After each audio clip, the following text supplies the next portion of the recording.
প্রায় অনেক দিন পরেই আজকে এই ছুটির দিনে পছন্দের খাবারগুলো খেলাম।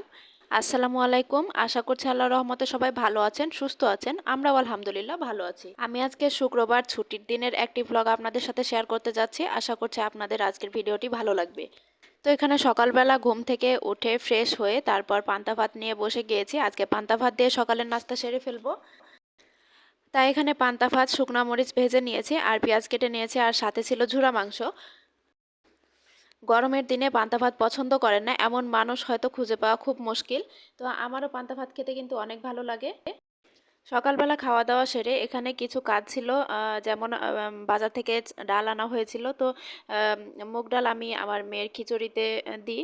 তো এই জন্য মুগ ডালটা আমি একটু টেলে নিচ্ছিলাম, আর এদিক দিয়ে আমি জিরা টেলে নিচ্ছিলাম, আর হলো গরম মশলা আনা হয়েছিল। তো কিছু গোটা গরম মশলা আমি আলাদা রেখেছি, আর কিছু গরম মশলা আমি টেলে নিয়েছি। এবার সব একে একে ব্লেন্ড করে নিব। তো এদিক দিয়ে প্রথমে আমি জিরাটা ব্লেন্ড করে তারপর কোটার মধ্যে উঠিয়ে নিচ্ছি। এরপর আমি টালা গরম মশলাটাও ব্লেন্ড করে নিব। আসলে রান্নার আগে এইসব কাজগুলো আমি সেরে নিচ্ছি, এরপর রান্নাঘরে চলে যাব রান্না করতে।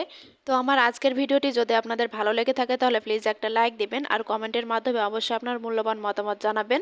আর চাইলে আমার পেজটি ফলো দিয়ে আমার সাথে থেকে যেতে পারে। তো যাই হোক, এইসব টুকিটাকি কাজ ছেড়ে এবার আমি আজকে রান্না করতে চলে এসেছি। আজকে যেহেতু মানহার বাবার ছুটি, সে বাসায় আছে, তো মানহাকে নিয়েই থাকবে। আর আমার তেমন একটা ঝামেলা হবে না রান্না করতে, এই জন্য আমি রান্না করতে চলে এসেছি। আর আজকে রান্না করব হলো চিংড়ি মাছ, সেই সাথে ছোলার ডাল দিয়ে লাউ রান্না করব, আর আমার মেয়ের জন্য পাবদা মাছ রান্না করব, আর রান্না করব হলো গরুর মাংস। আমি যে প্রথমেই বললাম যে অনেক দিন পরে আজকে পছন্দের খাবারগুলো খাচ্ছি। তো প্রথমে বলি যে পান্তা ভাতটা ছিল আমার পছন্দের খাবার। তো এই খাবারটা প্রায় অনেক দিন ধরে খাওয়া হয়নি, আর তার সাথে হলো ছোলার ডাল দিয়ে লাউ রান্না, এটাও আমার একটা পছন্দের খাবার। তো ছোলার ডাল দিয়ে লাউটা আসলে অনেক দিন থেকে খাওয়া হয়নি, আজকে অনেক দিন পরে রান্না করলাম আর খেলাম। এদিক দিয়ে আমি চিংড়ি মাছগুলো কষিয়ে নিয়েছি, তারপর আলুটা সিদ্ধ হওয়ার জন্য অল্প একটু পানি দিয়ে নিয়েছি। আর এদিক দিয়ে আমি আমার মেয়ের জন্য পাবদা মাছটা রান্না করে নিচ্ছি। প্রথমে মশলা কষিয়ে দিয়ে এরপর মাছটা কষিয়ে নেব, তারপর আমি মাছটা খুব ভালোভাবে রান্না করে নিব। আর এই তো এদিক দিয়ে আমার চিংড়ি মাছটাও রান্না হয়ে গিয়েছে, আর সাথে আমার মেয়ের পাবদা মাছটাও রান্না হয়ে গিয়েছে। এরপর আমি চলে যাবে লাউটা রান্না করতে। তো ছোলার ডালটা আমি আগে কয়েক ঘন্টা ভিজে রেখেছিলাম, তারপর প্রেসার কুকারে সিদ্ধ করে নিয়েছি। আর এদিক দিয়ে লাউটা ভালোভাবে কষিয়ে নিচ্ছি। আর লাউ কষানো হয়ে গেলে ডালটা দিয়ে আমি খুব সুন্দরভাবে রান্না করে নিব। আর রান্না করা হয়ে গেলে এবার আমি গরু মাংসটাও চুলার মধ্যে বসিয়ে দিয়েছি। গরু মাংসটা আমি প্রেসার কুকারে রান্না করে নিয়েছি। আর আজকে যেহেতু একটা ছুটির দিন, এজন্য মানহার বাবা খুব করে আবদার করলো পোলাও ভাত খাবার। তো আমি সেজন্য পোলাও রান্না করে দিচ্ছি। আর বরাবরের মতোই আমি পোলাওটা রাইস কুকারে বসিয়ে দিয়েছি। রাইস কুকারে আমার পোলাওটা রান্না করতে খুব বেশি সুবিধা মনে হয়, এজন্য আমি সবসময় রাইস কুকারেই রান্না করি।